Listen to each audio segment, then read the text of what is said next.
Bonjour! Pour ce nouvel épisode de mon podcast Inspiration Design, je vais vous parler de mes inspirations animales. Mais tout d'abord, si vous ne me connaissez pas, je m'appelle Solène Leroux et je suis une styliste tricot basée à Paris.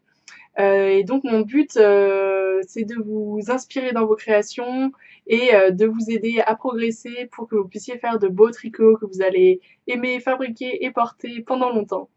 Récemment, j'ai sorti ma collection Animal Totem, qui est faite de 5 modèles inspirés en jacquard, donc inspirés par les animaux. Mais mon obsession pour les animaux a commencé bien avant. Donc dans mes designs, elle a commencé avec les chats. Donc j'ai créé le modèle Crazy Cat, donc qui a un bonnet et qui était à l'origine publié dans le magazine en ligne All Knits, qui n'existe plus aujourd'hui malheureusement. Et donc je m'étais tellement amusée à dessiner ces petites têtes de chat que ça m'a donné envie de continuer. Et donc les chats pour moi c'est vraiment, enfin ça fait partie de mes animaux préférés depuis toujours. J'en ai un à la maison qui s'appelle Hooper et c'est une inspiration au quotidien. Donc j'avais un peu envie de rendre hommage à ces petites créatures que j'adore et donc j'ai continué avec un deuxième design inspiré des chats qui sont les chaussettes Prairie Cats. Et donc elles ont eu un gros succès. C'est toujours à l'heure d'aujourd'hui, au jour d'aujourd'hui, mon modèle qui a eu le plus de, enfin qui a été le mieux vendu et qui a eu le plus de, qui a été le plus aimé aussi. Et en tant que designer, on sait jamais en fait quel modèle va vraiment marcher ou pas. Et donc c'était une belle surprise parce que c'est un design que moi j'aime vraiment beaucoup. Donc je suis très heureuse qu'il ait résonné, qu'il ait plu. Et donc après ce succès, ça m'a donné envie, ça m'a fait réfléchir et donné envie de continuer autour des animaux dans le jacquard. Et donc j'ai réfléchi à qu'est-ce que je pouvais faire autour de ça. Et c'est de là qu'est née l'idée de la collection Animal Totem. Et donc en fait, les gens me demandent souvent pourquoi les animaux, d'où ma passion pour les animaux vient. Et pour vous dire la vérité, je sais pas exactement moi-même. Je pense que j'ai toujours été fascinée par les animaux quand j'étais petite, mais je pense que beaucoup d'enfants le sont. Je me rappelle donc la première fois que j'ai fait une recherche Google, c'était pour rechercher les euh, les ours polaires. Donc j'avais fait tout un petit exposé à la maison sur les ours polaires, comment ils se comportent, comment ils vivent. J'étais complètement fascinée par ces animaux. Je collectionnais les magazines de chats. J'ai même créé un magazine à l'école sur les animaux où on donnait une partie, enfin on avait vendu le magazine et donné une portion enfin toutes les ventes, même pas seulement une portion, donner toutes les ventes à, ça devait être la SPA ou 30 millions d'amis. Et du coup, voilà, j'étais très fan des animaux quand j'étais petite. Et je pense qu'il y a cette partie de l'enfance qui m'a pas complètement quittée. Et donc, je suis toujours aussi fascinée par les animaux.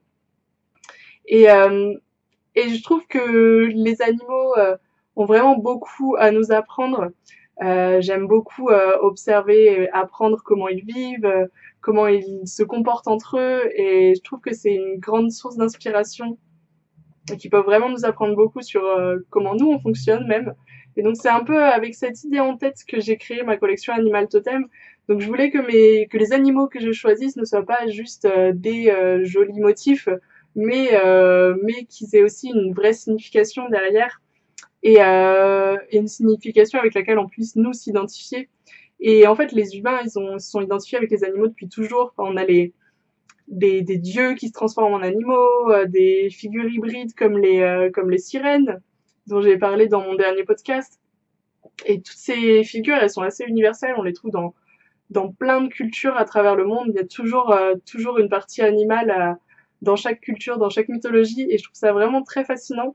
Et je trouve qu'aujourd'hui, on a toujours peut-être autant besoin de ces figures animales qu'on l'avait dans l'ancien temps. Et donc, c'est un peu cette idée que j'avais en tête quand j'ai créé la collection. Donc, je me suis documentée, j'ai choisi avec soin des animaux pour les lier à des archétypes humains, donc des espèces de personnalités, de personnages donc universels. Et j'ai créé ces personnalités pour les faire résonner avec à chaque fois un différent type de tricoteuse. Avec donc l'idée qu'on a chacune et chacun pour les tricoteurs des parts de chacun de ces animaux en nous. Et donc il y a 5 personnalités animales qui correspondent aux 5 designs de ma collection. Donc la première, c'est le bouquetin, qui est la muse en fait qui inspire les autres, l'esprit joyeux de la communauté du tricot. Et donc je me suis inspirée pour créer donc j'ai créé le bonnet Ibex. Donc Ibex ça veut dire bouquetin en anglais, et j'ai été inspirée par un vase des Antiquités orientales qui représente un bouquetin donc avec une immense corne. Et je trouvais que c'était un très beau motif. Et c'est en fait les bouquetins, ça a inspiré les hommes depuis la nuit des temps. On en trouvait aussi dans les grottes, les peintures rupestres. Et donc j'aimais bien que ce soit un animal qui inspire en fait depuis toujours. Et j'en ai fait un bonnet donc qu'on peut porter encore et toujours tout l'hiver. Vraiment un bonnet un peu incontournable de sa garde-robe. Et donc voilà pour le bouquetin. Le deuxième animal, c'est le bowerbird, donc l'oiseau jardinier en français. Et donc c'est le créateur donc la personnalité de de tricoteuse à laquelle je l'ai associé, c'est la personnalité de la créatrice pour qui le tricot est une pure forme d'expression personnelle. Et donc je me suis inspirée donc j'ai créé le gilet Plain Bowerbird qui est aussi un pull selon ce que vous voulez faire. Et donc j'ai été inspirée pour créer ce Flame Bowerbird par une vidéo que j'ai vu, donc c'était une vidéo de la BBC d'un oiseau jardinier, donc ça s'appelle en français c'est l'oiseau jardinier du prince d'Orange, ça donne Flame Bird en anglais, et donc il était en train de faire une superbe parade amoureuse avec son beau plumage rouge et jaune pétant, et j'ai trouvé vraiment que cet animal transpirait la créativité, et donc je trouvais que c'était un beau symbole à associer aux tricoteuses donc qui prônent la créativité et l'expression avant tout. Donc j'en ai fait un gilet quand même assez compliqué avec un jacquard qui est tricoté avec jusqu'à 3 couleurs dans le même rang. Mais voilà, pour moi, je pense que les créatrices n'ont pas peur d'essayer de nouvelles techniques pour faire quelque chose de vraiment beau et unique. Donc mon troisième animal, c'est le castor. Donc c'est l'animal d'amour et de un peu oui voilà globalement d'amour et d'entraide, et j'adore les castors parce que ils créent de superbes constructions, donc des huttes et des barrages juste pour protéger leur famille et pour vivre tranquillement près de la rivière. Ils restent en famille toute leur vie, et donc c'était un peu le symbole que je voulais associer à ces tricoteuses pour qui le tricot est vraiment une manière de prendre soin d'elles et de prendre soin de leur famille en leur créant des belles choses.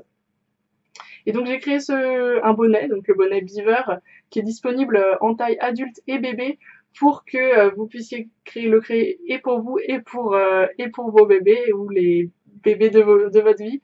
Et je crée assez peu de design pour les petits tout simplement parce que j'en ai pas beaucoup autour de moi. Mais je trouvais que pour le castor, j'avais envie de faire une exception et de créer quelque chose de spécial parce que je trouve que quand on tricote pour un bébé, on fait vraiment un cadeau d'amour, et donc voilà, c'était ce sentiment que je voulais partager avec vous à travers ça. Donc ensuite, il y a les tortues de mer, donc qui sont les tricoteuses tortues de mer, c'est pour moi les exploratrices, les pionnières, qui sont toujours prêtes à découvrir de nouvelles techniques, à se lancer de nouveaux défis. Et donc ce qui me fascine dans les tortues de mer, c'est qu'elles voyagent d'immenses distances à travers les océans mais au final en fait elles reviennent toujours là où elles sont nées pour donner naissance à leur tour. Et donc je trouvais ça très beau comme symbole, ce symbole de partir à l'aventure, à l'exploration, mais de toujours revenir, jamais oublier où sont ses origines. Et je pense que ça résonne beaucoup avec les tricoteuses parce que le tricot c'est un peu un art ancestral, même s'il nous permet aujourd'hui de découvrir, d'explorer, on a quand même cette attache à nos ancêtres et nos origines quand on tricote. Et donc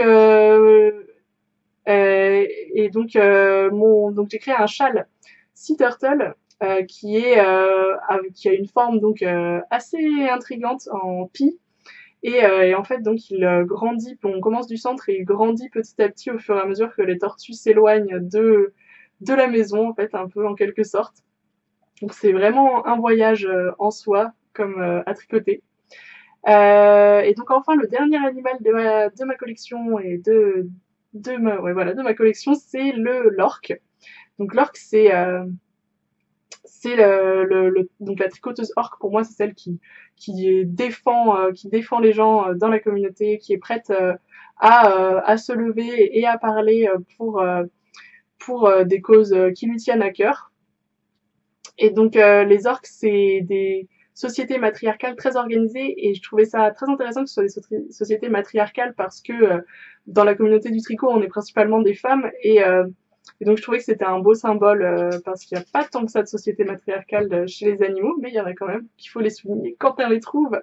Et donc j'ai créé un col qui est fait d'une tribu d'orques donc qui restent ensemble et qui se soutiennent à travers les petites vagues. Et donc voilà pour les 5 animaux de ma collection. Et donc pour que ce soit plus fun, j'en ai fait un petit quiz. Donc c'est un quiz gratuit que vous pouvez faire si vous voulez découvrir lequel est votre animal totem. Du tricot bien sûr, c'est un quiz en rapport avec le tricot. Et donc c'est intéressant parce que j'ai déjà commencé à avoir pas mal de résultats avec les premières personnes qui ont fait le quiz. Et la grande majorité sont des bouquetins. Ce que je trouve intéressant, j'adore les bouquetins et moi je suis probablement un mix entre l'oiseau jardinier et le bouquetin, donc avec le côté créatrice, mais en même temps j'adore trouver de l'inspiration dans la communauté et dans les simples joies du tricot et de partager ça avec les autres. Et voilà, et donc je fais aussi un knit-along, donc un cal pour tous les designs de la collection Animal Totem. Donc ça dure jusqu'à la fin de l'été dans mon groupe Ravelry et mon groupe Facebook. Donc si ça vous intéresse, n'hésitez pas. Il vous suffit d'acheter un des 5 modèles, celui que vous préférez, et de nous rejoindre, tricoter, et voilà, c'est plus sympa ensemble. Donc j'espère que vous avez apprécié ce petit podcast. Si c'est le cas, dites-moi dans les commentaires donc quel est votre animal préféré et si vous avez un animal que vous avez envie de voir sur un tricot. Je suis à la recherche d'inspiration pour mes prochains designs animaliers, donc n'hésitez pas à me le dire aussi. Et si vous avez fait le quiz, n'hésitez pas aussi à me dire quel est votre animal totem. J'adore voir vos résultats. Et donc dans tous les cas, je vous dis merci beaucoup d'avoir regardé cette vidéo et je vous souhaite une très belle journée.